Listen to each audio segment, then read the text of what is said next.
On vit de plus en plus longtemps, en moyenne presque 80 ans pour les hommes, 85 ans pour les femmes.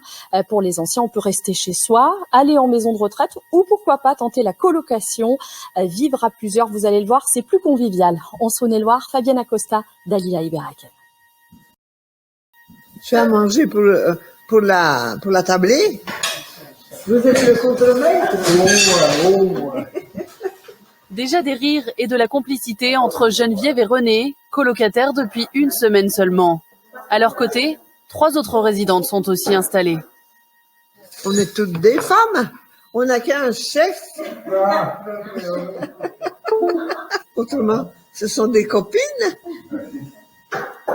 Dans ce grand logement, chacun prend ses marques à son rythme et tous ceux qui le peuvent doivent participer aux tâches de la vie quotidienne.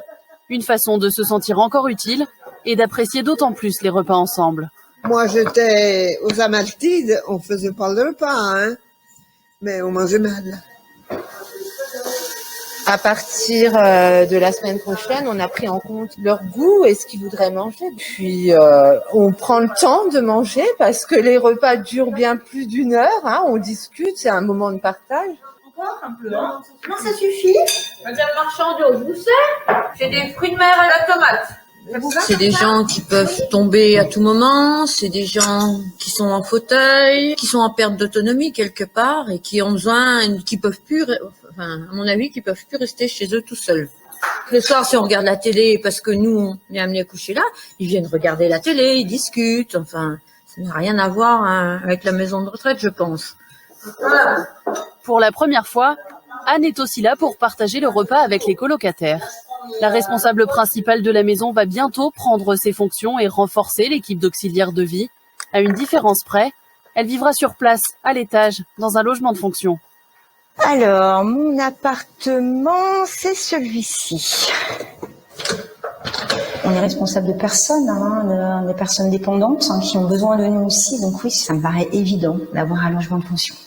Alors, le bureau qui sera ici. Voilà, je l'imagine très bien ici. Pourquoi ici? Tout simplement parce que je serai plus près de la sortie. Avant tout, j'ai des fonctions d'aide à la vie quotidienne des colocataires. Hein, ça, c'est quand même la plus grande partie de ma fonction, enfin de mon mission. Hein, donc aide au lever, aide à la toilette, préparation des repas, voilà. Donc c'est vraiment être au plus proche de ces personnes. En même temps, c'est travailler aussi avec une équipe. Donc aussi animer et créer donc de la vie.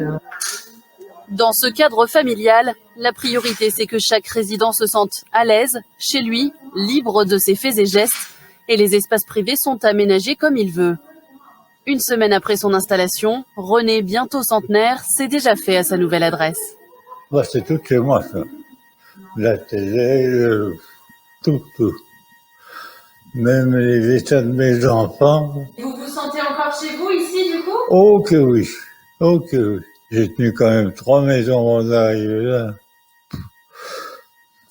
Mais c'est là que je suis le mieux. Et je retombe bientôt. On n'a pas à se plaindre. Comme une colocation classique, le but ici c'est aussi de se loger à moindre frais. Le loyer coûte 1 500 € alors qu'il représente le double en maison de retraite. Et comme une colocation classique, vivre à plusieurs, cela crée du lien. C'est pas partout qu'on trouve des endroits comme ça. Et ben on fait connaissance et en principe, ça se passe pas mal du tout. Quand vous avez des moments où vous avez un peu le cafard, eh bien vous venez vers les autres personnes, les autres colocataires, et ça remonte le moral. Et puis on n'a que des personnes qui ont leur tête. Tandis que dans l'EHPAD où j'étais, moi, il y avait beaucoup de personnes qui étaient, comment dirais-je, qui n'avaient plus leur tête. Alors c'est difficile. Hein? Bon, chacun est né du ciel. Colette, elle est du tonnerre. C'est une gentille personne. Ah si, Colette, si. Enfin, toutes les colocataires, on est bien amis comme ça. On devrait être 7, mais en fin de compte, on est 5.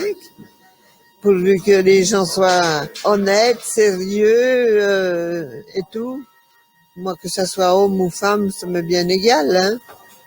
La maison AGV de Saint-Léger-sur-Deûne est la première à s'implanter en Saône-et-Loire. Elle lance le coup d'envoi à 3 autres structures identiques qui ouvriront bientôt dans le département.